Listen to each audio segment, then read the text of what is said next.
पनावा उनकर फेरी दीजी पापा फुलावा दिन छितारा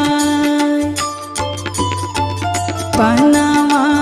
उनकर फेरी दीजी पापा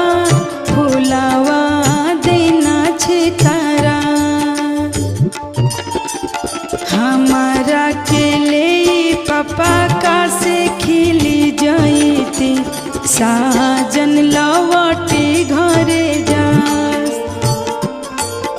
अरे हमारा के ले पापा जंघे बैठती साजन लव